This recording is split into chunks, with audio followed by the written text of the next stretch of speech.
One day, when I was around 9 or 10 weeks old, I left home for good without planning to do so. It had drizzled all morning, and I had been out and about chasing critters of one sort or another, pretty much oblivious to the weather. After a while, I entered an old shed where I encountered a man who was also taking refuge from what had turned into a steady downpour. He picked me up and started stroking my furs, telling me how pitiful I looked. He smelled of sweat and stale whiskey, an aroma with which I later became well acquainted. But he was very nice, as most people are. Shortly thereafter, I was awakened after a nap by a jolt, as he had gotten up and was running alongside of a slowly moving train, carrying me along with him.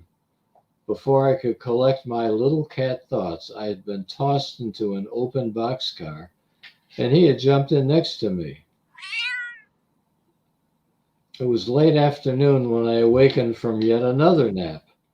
The train was stopping. My hobo pal had picked me up again, and we jumped off, staggered a bit, and started walking along the tracks towards town.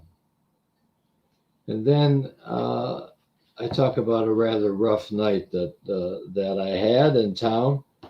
And by daylight, I had crossed the railroad tracks that ran behind some buildings which fronted the square, and I was drawn by the aroma of food cooking.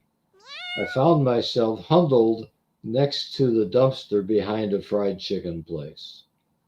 Men were gathering in the parking lot, quietly talking and drinking coffee. Two men had left the fried chicken place and were saying a few parting words to each other, standing next to a car.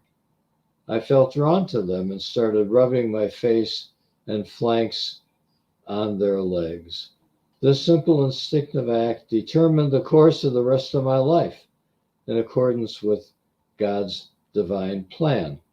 In the beginning, when he created the world and made cat in his own image, in his infinite wisdom, he created man to be the perpetual guardian of his beloved creatures.